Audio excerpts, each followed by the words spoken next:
Monsieur le maire, mesdames et messieurs les élus, les 28 et 29 octobre 2024, des pluies exceptionnelles dépassant les 600 litres par mètre carré ont affecté de vastes zones du pays valencien en quelques heures, provoquant d'importantes inondations.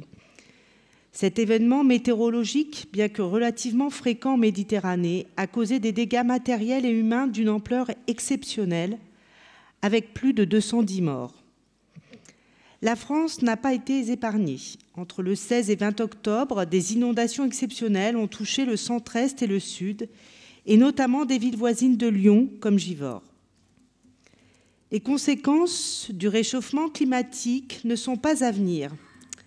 Elles sont déjà là. La lutte contre le réchauffement doit être complétée par des politiques d'adaptation à une réalité extrêmement problématique. L'étalement urbain dans les vallées fluviales, le lotissement de terres agricoles ont restreint le potentiel d'écoulement des eaux. La priorité est désormais de stopper cette artificialisation, de prendre en compte les risques climatiques dans toutes les politiques d'aménagement du territoire, mais aussi d'aider les personnes vivant dans les zones à risque, d'améliorer les systèmes d'alerte et d'assurance. Ces catastrophes pose largement la question de la gestion du risque à plus long terme et de façon plus résiliente. Les sociétés doivent mettre désormais l'accent sur la prévention et la résilience, les sociétés, donc l'action publique. Le chantier de l'adaptation est l'urgence du moment présent.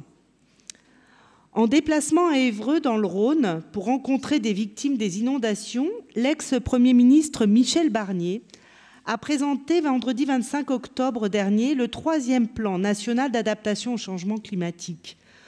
On doit se préparer à ce que des événements improbables se produisent. On va faire face ensemble, a glissé l'ex-chef du gouvernement aux sinistrés, affirmant écouter, lire les analyses des scientifiques qui ne cessent de répéter que le réchauffement climatique va rendre l'improbable de plus en plus banal. Un plan national d'adaptation au changement climatique, plusieurs fois même sans cesse repoussé, a été énoncé. Pour quel résultat? 51 mesures présentées et un fonds d'adaptation de 300 millions d'euros. Face à l'insuffisance criante de l'action publique nationale, les collectivités agissent. Elles transforment leur territoire, les modes de vie, vers davantage de sobriété et de résilience. Elles s'adaptent. Et ces politiques portent leurs fruits. N'en déplaise aux anti-Hidalgo, la ville de Paris est 2e au classement des grandes villes du monde entier en termes de mobilité de demain. La capitale française fait mieux que la capitale du vélo, Copenhague ou encore Amsterdam. Ces actions, des politiques publiques locales, font l'objet de rapports, et c'est celui qui vous est présenté aujourd'hui. Depuis 2010, les collectivités territoriales de plus de 50 000 habitants sont soumises à l'obligation d'élaborer un rapport sur la situation en matière de développement durable en application de la loi portant engagement national pour l'environnement. Le rapport Lyon en transition, rapport sur la situation en matière de développement durable, n'est pas qu'un simple catalogue de réalisation. Il est tout autant un outil d'évaluation qu'un guide de référence complet et facile d'accès.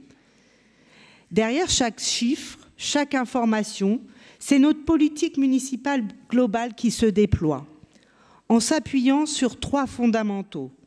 Écologie, solidarité, démocratie. Une politique cohérente, une certaine idée de la ville d'aujourd'hui et de demain, en tenant compte de toutes et de tous, notamment des plus fragiles, en construisant avec chacune et chacun. Des actions qui s'inscrivent concrètement dans le quotidien des Lyonnaises et des Lyonnais. Par exemple, la poursuite des objectifs pour atteindre la neutralité carbone en 2050. C'est certainement une composante essentielle de ce rapport, avec une étape ambitieuse visant à réduire de 80% les émissions de gaz à effet de serre liées au patrimoine bâti. Pour cela, il ne suffit pas d'éteindre la lumière en quittant la pièce, mais il faut repenser profondément notre manière de considérer le patrimoine communal et développer des investissements. À ce titre, on peut noter la réduction de 12% des consommations d'énergie pour l'année 2024, qui montre combien l'action municipale porte ses fruits. La végétalisation des espaces publics est un autre axe majeur de notre démarche. Depuis 2020, ce sont 9 hectares d'espaces publics qui ont été créés, auxquels s'ajoutent 4 hectares supplémentaires intégrés dans les projets de construction. Ces avancées répondent concrètement à la nécessité de lutter contre la chaleur, la nécessité de la captation du CO2, mais participent également à intégrer le vivant dans la vie des citoyennes et citoyens lyonnais, contribuant concrètement à la qualité de vie au quotidien.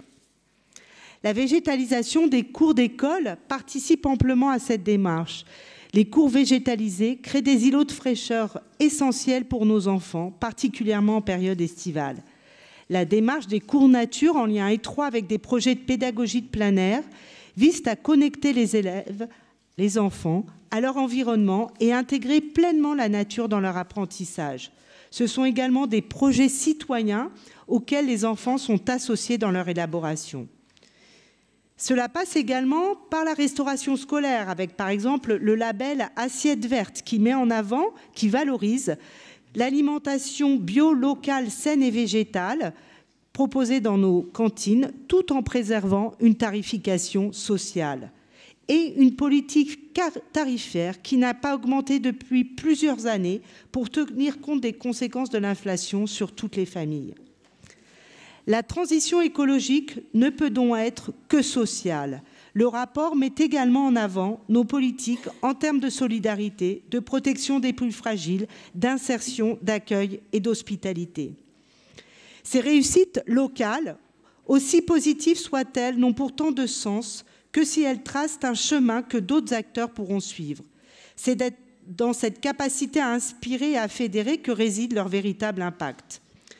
Comme l'a justement observé Johan Rockström, scientifique suédois de renommée internationale sur les questions de durabilité mondiale, nous sommes passés d'un petit monde sur une grande planète à un grand monde sur une petite planète. Je vous invite donc à voter favorablement ce rapport et je remercie le travail de Sylvain Gonino et de l'ensemble de mes collègues élus. Merci.